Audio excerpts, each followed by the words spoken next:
Hello students, welcome back to my YouTube channel. आज हम लोग जो सेल स्ट्रक्चर वाला सेल के बारे में स्टडी कर रहे थे, सेल के बाकी के ऑर्गेनल्स के बारे में हम लोग स्टडी कर चुके हैं।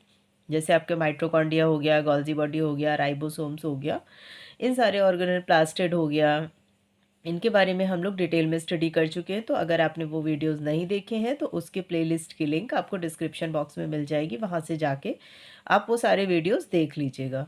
आज हम लोग स्टडी करते हैं न्यूक्लियस के बारे में। देखिए, न्यूक्लियस का मतलब होता है केंद्रक। केंद्रक जो होता है वो कोशिका की संरचना के बीच में पाया जाने वाला पार्ट होता है। तो न्यूक्लियस को हम लोग किन किन नामों से जानते हैं? तो न्यूक्लियस को हम लोग control centre of the cell के नाम से भी जानते हैं। इसके अलावा न्यूक्लियस को हम लोग ब्रेन ऑफ द सेल के नाम से भी जानते हैं। अगर कोई आपसे बोलता है कि न्यूक्लियर को किसने डिस्कवर किया था, तो ध्यान रखिएगा, रॉबर्ट ब्राउन ने न्यूक्लियर को डिस्कवर किया था। यहाँ पे एक चीज़ और ध्यान रखिएगा, सेल जो होती है, सेल को डिस्कवर किया था रॉबर्ट हुक ने, और न्यूक्लियस को डिस्कवर किया था रॉबर्ट ब्राउन ने। तो साइंटिस्ट के नेम में कंफ्यूज मत होइएगा, उसको अच्छे से याद रखिएगा। अब देखते हैं न्यूक्लियस के बारे में कुछ और पॉइंट्स। तो देखिए, दो टाइप की सेल्स होती हैं, एक होती है हमारी प्रोकैरियोटिक सेल और दूसरी होती है हमारी यूकैरियोटिक सेल। तो जो यूकैरियोटिक सेल्स में होता है, न्यूक्लियस आपका मेम्ब्रेन से बंद रहता है, यानी न्यूक्लियस के सराउंडिंग आपकी मेम्ब्रेन पाई जाएगी। और जो सेल होती हैं वो ज़्यादातर करके आपका जो जेनेटिक मटेरियल है उसको कंसिस्ट करती हैं। जेनेटिक मटेरियल का मतलब अगर यहाँ पे आपको नहीं समझ में आ रहा है तो वो मैं समझा दूँ आपको कि जेनेटिक मटेरियल का मतलब होता है डीएनए और आरएनए, यानी जिसके माध्यम से हमारे जो लक्षण होते हैं, माता पिता के लक्षण जो होते हैं, वो पीढ़ी दर पीढ़ी हमारे अंदर ट्रांसफ़र होते हैं। वो हमारा होता है जेनेटिक मटेरियल, यानी जीन्स ट्रांसफर्स का फॉर्म। नेक्स्ट पॉइंट हो जाएगा आपका, जो न्यूक्लियस होता है वो largest cell organelle cellular organelle होता है, यानी न्यूक्लियस सबसे बड़ा सेलुलर ऑर्गेनल हो जाएगा। लेकिन ध्यान आपको ये रखना है कि आरबीसी, अगर ह्यूमंस में हम लोग बात करें तो जो ह्यूमंस की आरबीसी होती हैं उसमें न्यूक्लियस नहीं पाया जाता, और बाकी जितनी भी सेल्स होती हैं उनमें सभी में क्या होता है, आपका न्यूक्लियस प्रेजेंट होता है, लेकिन ह्यूमन की आरबीसी में आपका न्यूक्लियस एब्सेंट होता है। अब आइए हम लोग देखते हैं स्ट्रक्चर ऑफ न्यूक्लियस के बारे में। तो देखिए, ये मैंने न्यूक्लियस का स्ट्रक्चर बनाया है जिसके माध्यम से न्यूक्लियस को आपको समझाने की कोशिश की है। न्यूक्लियस सर्कुलर होता है जो कि सेल के बीच में पाया जाता है।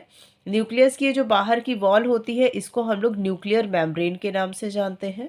न्यूक्लियर मेम्ब्रेन में बीच बीच में ये छोटे छोटे छेद के समान संरचनाएं दिखती हैं जिनको हम लोग न्यूक्लियर पोर के नाम से जानते हैं। न्यूक्लियर पोर का मतलब हो गया न्यूक्लियस में पाया जाने वाला छिद्र, ये आपका हो गया न्यूक्लियर पोर। अब इसके बाद और अगर हम लोग बात करें तो इसके अंदर देखिए कि लिक्विड के समान संरचना भरी हुई है। इस लिक्विड को हम लोग बोलते हैं न्यूक्लियोप्लाज्म, यानी न्यूक्लियस के अंदर जो भी लिक्विड भरा होता है, जो भी द्रव भरा होता है, उसको हम लोग क्या बोलते हैं, न्यूक्लियोप्लाज्म बोलते हैं। नेक्स्ट, इसके अंदर ये एक गोलाकार संरचना आपको दिख रही है। इस गोलाकार संरचना की कोई आउटर कवरिंग नहीं होती है, ये सिर्फ ऊन के गोले के समान पूरा, जैसे ऊन का गोला आपको दिखता है ना कि वो गोल तो होता है लेकिन उसमें बाहर से कोई लेयर नहीं होती है, वही हाल न्यूक्लियोलस का होता है। न्यूक्लियोलस में गोलाकार संरचना तो दिखाई देती है लेकिन इसके बाहर किसी भी प्रकार की कोई लेयर नहीं प्रेजेंट होती है। तो जो न्यूक्लियोलस होता है इसको हम लोग हिंदी में केंद्रिका के नाम से भी जानते हैं। इसके अंदर ये इस टाइप से क्रॉस क्रॉस करके क्रोमेटिन थ्रेड्स पाए जाते हैं जो कि डीएनए और आरएनए को कंसिस्ट करते हैं। न्यूक्लियस की अगर हम लोग आउटर मेम्ब्रेन की बात करें, जो बाहरी भित्ति होती है, उसमें हमारे ईआर अटैच होते हैं। तो ईआर जो होते हैं वो उंगली के समान संरचनाएं होती हैं। अगर ईआर के ऊपर राइबोसोम, ये आपके जो छोटे छोटे रेड कलर के पार्टिकल्स दिखाई दे रहे हैं, इनको हम लोग बोलते हैं राइबोसोम।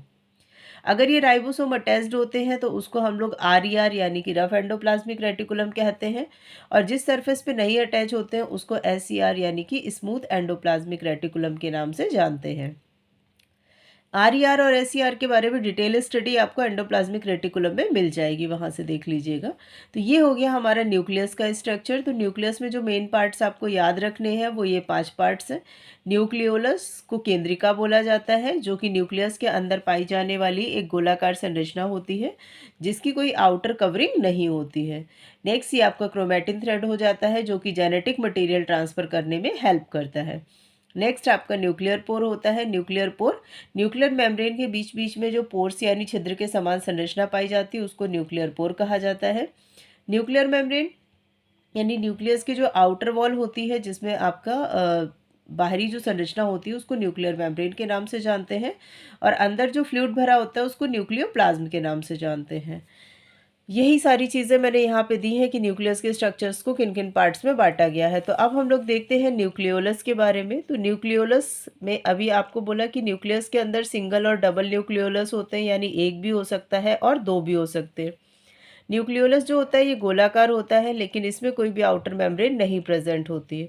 ध्यान रखिएगा, दो टाइप की सेल्स होती है, प्रोकैरियोटिक और यूकैरियोटिक सेल्स। तो जो प्रोकैरियोटिक सेल है उसमें आपका न्यूक्लियोलस एब्सेंट होगा, और जो यूकैरियोटिक सेल है उसमें न्यूक्लियोलस पाया जाएगा। जब सेल डिवीज़न होता है तो सेल डिवीज़न के टाइम पे जो न्यूक्लियोलस होता है आपका, ये क्या हो जाता है, डिसअपियर यानी कि गायब हो जाता है।